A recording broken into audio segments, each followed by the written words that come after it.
Gauss का नियम। जी हाँ दोस्तों, गॉस का नियम किससे कहते हैं? देखिए ये 3 नंबर का आता है और 5 नंबर के जानते हो कब पूछा जाता है क्वेश्चन, जब आपसे पूछाएगा गॉस का नियम तथा इसका निगमन कीजिए। जब निगमन सहित पूछाएगा तब 5 के नियम का, जब आपसे पूछाएगा सिंपल कि गॉस का नियम लिखिए या परिभाषित कीजिए, जैसे किसे कहते हैं प्रमेय को समझाइए, तो 3 नंबर करेगा। तो आंसर क्या हो जाएगा? किसी बंद पृष्ठ से गुजरने वाला कुल विद्युत फ्लक्स, ठीक, किसी बंद पृष्ठ से गुजरने वाला कुल विद्युत फ्लक्स उस पृष्ठ से परिबद्ध कुल आवेश क्यू का 1/ε0 गुना होता है, इसे हम गॉस का नियम कहते हैं। देखिए क्या लिखा है, किसी बंद पृष्ठ, ये कैसा पृष्ठ है? बंद पृष्ठ। तो बोला जा रहा है किसी बंद पृष्ठ से गुजरने वाला, कोई चीज़ गुजार दिया, ठीक, किसी बंद पृष्ठ से गुजरने वाला कुल विद्युत फ्लक्स, तो ये रहा ई किसका निशान है, किसका सिंबल है? फाई ई वाला जो सिंबल है विद्युत फ्लक्स का है। तो किसी बंद पृष्ठ से गुजरने वाला कुल विद्युत फ्लक्स, फिर क्या लिखा है, उस पृष्ठ कुल विद्युत फ्लक्स, मतलब यहाँ पर जाएगा बराबर लग जाएगा, जैसे कुल का मतलब होता है बराबर।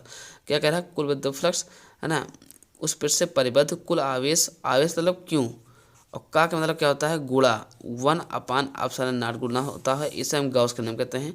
सूत्र की बात की जाए तो क्या हो जाता है? फाई ई बराबर Q/ε0। समझ गए होंगे मेरा कहना क्या है? 2-3 बार आप पढ़िए, गारंटेड है ये याद हो जाएगा, ठीक। देखिए ये 3 नंबर का आता है, इसका नाम क्या है? गॉस का नियम। अगर आपसे पूछाएगा गॉस का नियम तथा निगमन कीजिए तब 5 नंबर में आता है। ध्यान रहे, कन्फ्यूजन बिल्कुल नहीं होना है, 3 नंबर का आता है, ठीक, गॉस का नियम। तो ये इंपॉर्टेंट है मेरे भाई। चलिए बात करता हूँ यहाँ दोस्तों, ये नियम के अंतर्गत वाले क्वेश्चन बता रहा हूँ। ओम के नियम कैसे कहते हैं, परिभाषित कीजिए। ये 3 नंबर का आता है। जी हाँ दोस्तों, आपने बिल्कुल सही सुना, ये 3 नंबर का क्वेश्चन है। देखिए आंसर भी इसका बहुत आसान है कि आंसर क्या हो जाएगा कि ओम के नियम के अनुसार किसी धातु के तार में प्रभावित होने वाली विद्युत धारा आई, माने क्या बोला? ओम के नियम के अनुसार किसी धातु के तार में प्रभावित होने वाला विद्युत धारा आई उस तार के सिरों के बीच उत्पन्न विद्युत विभवांतर V के अनुक्रमानुपाती होता है, जबकि तार पर ताप निश्चित हो, उससे हम ओम का नियम कहते हैं। ठीक है भाई। देखिए V क्या हो जाएगा? समानुपाती I की, V समानुपाती I की, जिस समानुपाती निशान हटाओगे तो बराबर में लग जाएगा, और क्या क्या जुड़ जाएगा? K। तो V बराबर क्या होता है? KI हो जाएगा। लेकिन यहाँ पर K नहीं होगा, यहाँ पर आपका R हो जाएगा। V बराबर क्या हो जाएगा? RI। ये रहा ओम का नियम, यानी कि R अगर आप रोक लेते हो I, तो R बराबर क्या हो जाएगा? V/I। ये रहा ओम का नियम का सूत्र। विभव मापी का सिद्धांत बताइए क्या है? विभव मापी सिद्धांत क्या है? तो इसका नंबर क्या हो जाएगा कि यदि एक समान परिच्छेद के चालक तार में धारा प्रभावित की जाए, यदि एक समान परिच्छेद के चालक तार में धारा प्रभावित की जाए तो उस तार की किसी लंबाई पर प्रभावित होने वाला विभव पतन उस तार खंड की लंबाई के अनुक्रमानुपाती होता है। विभव मापी सिद्धांत बताइए, तो मैंने तो बता दिया कि यदि एक समान परिच्छेद की चालक तार में धारा प्रभावित की जाए तो उस तार की किसी लंबाई पर प्रभावित होने वाले विभव पतन उस तार खंड की लंबाई के अनुक्रमानुपाती होता है। तो ये रहा विभव मापी सिद्धांत। इस संबंध स्रोत किसे कहते हैं? ये 3 नंबर का आता है। जी हाँ दोस्तों, 3 नंबर का क्वेश्चन है। तो इसका आंसर क्या हो जाएगा? ऐसे दो स्रोतों जिनके बीच कलांतर सदैव नियत रहता है उन्हें हम कला संबंध स्रोत कहते हैं। क्वेश्चन देखो कैसे पूछाएगा, कला संबंध स्रोत कैसे कहते हैं? तो सिंपल सा आंसर है, ऐसे दो स्रोतों जिनके बीच कलांतर सदैव नियत रहता है उसे हम कला संबंध स्रोत कहते हैं। विद्युत फ्लक्स किसे कहते हैं? परिभाषित कीजिए। ये 3 नंबर का आता है, ठीक। 3 नंबर वाले सारे क्वेश्चन चल रहे हैं आज। क्या इसका आंसर हो जाएगा? किसी बंद पृष्ठ से अभिलंब दिशा में गुजरने वाली विद्युत बल की संख्या को विद्युत फ्लक्स कहते हैं। अब रही बात के समझने का, चलिए समझा देता हूँ। क्या लिखे भाई? किसी बंद पृष्ठ से, मैंने क्या, देखिए कोई कैसा पृष्ठ है? बंद है। कैसा पृष्ठ है? बंद पृष्ठ। तो क्या लिखा? किसी बंद पृष्ठ से अभिलंबवत, ये देखो कैसा लाइन जो मैंने खींचा, कैसी लाइन है? अभिलंबवत। किसी बंद पृष्ठ से अभिलंबवत दिशा में गुजरने वाली विद्युत बल की संख्या को लिखते हैं ई से। तो किसी बंद पृष्ठ से गुजरने वाली विद्युत बल की संख्या को ई से, मतलब फाई ई जो पूरा सिंबल लिखा है ना, ये किसका है? विद्युत फ्लक्स का है, ठीक। तो बात की जाए सूत्र की, मेरा क्या हो जाएगा? फाई ई बराबर E/A cos थीटा, ठीक। तो मात्रक, इसका मात्रक क्या हो जाएगा? होता है तो वोल्ट से मीटर इसका मात्रक है।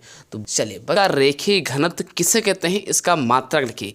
ये भी 3 नंबर का क्वेश्चन है कि आवेश का रेखीय घनत्व किसे कहते हैं? इसका मात्रक लिखिए। तो इसकी आंसर की बात की जाए मेरा, तो आंसर क्या हो जाएगा? किसी चालक की प्रति एकांक लंबाई पर उपस्थित आवेश की वह मात्रा या आवेश की मात्रा को आवेश का रेखीय घनत्व कहते हैं। इसे लेमडा से प्रदर्शित करते हैं। लेमडा है L, यानी कि मात्रा की बात की जाए तो इसका क्या हो जाएगा, कूलाम प्रति मीटर।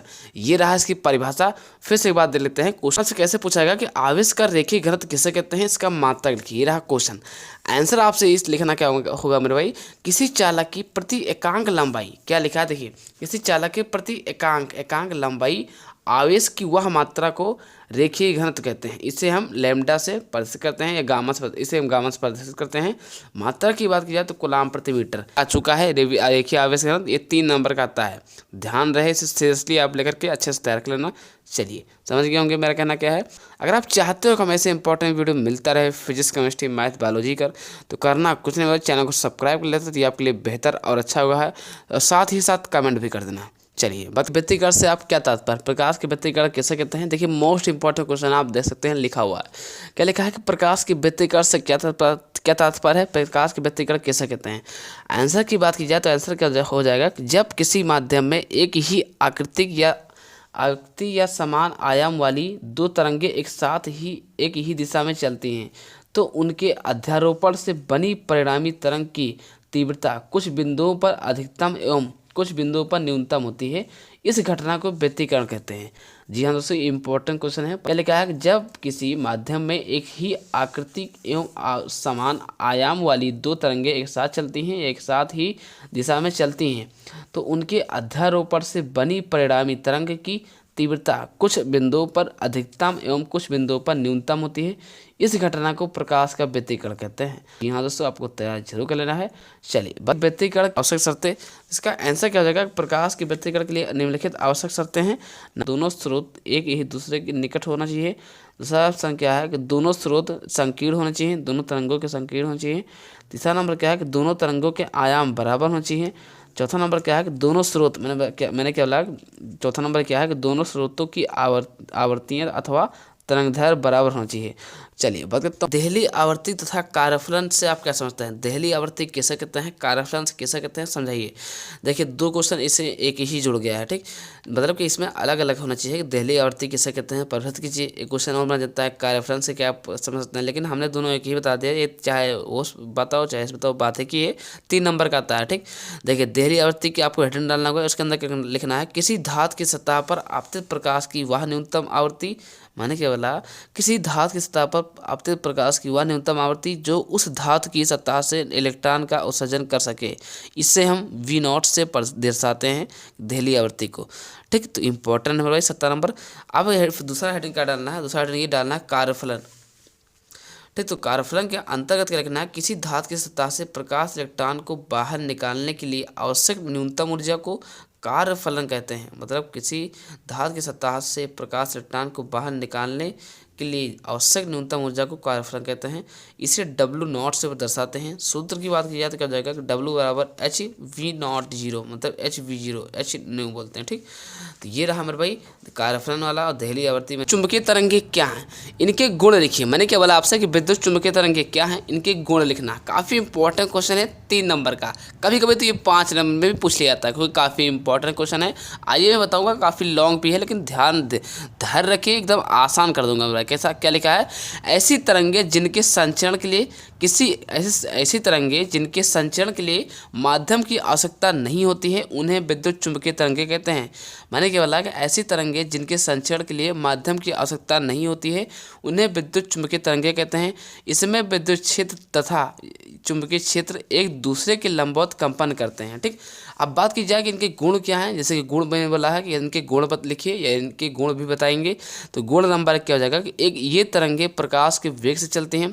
दूसरा नंबर क्या है कि इनके संचरण के लिए माध्यम की आवश्यकता नहीं होती है, ठीक। तीसरा नंबर क्वेश्चन क्या है, इसका तीसरा गुण क्या है कि इनकी ऊर्जा विद्युत तथा चुंबकीय क्षेत्र में विभाजित होती है। चौथा नंबर क्या लिखना है कि ये तरंगे त्वरित आवेशित कणों द्वारा उत्पन्न होती है। हर गुण आपको कम से कम लिखना पड़ेगा, तब आपको जाके 5 नंबर या फिर 3 नंबर दिया जाएगा।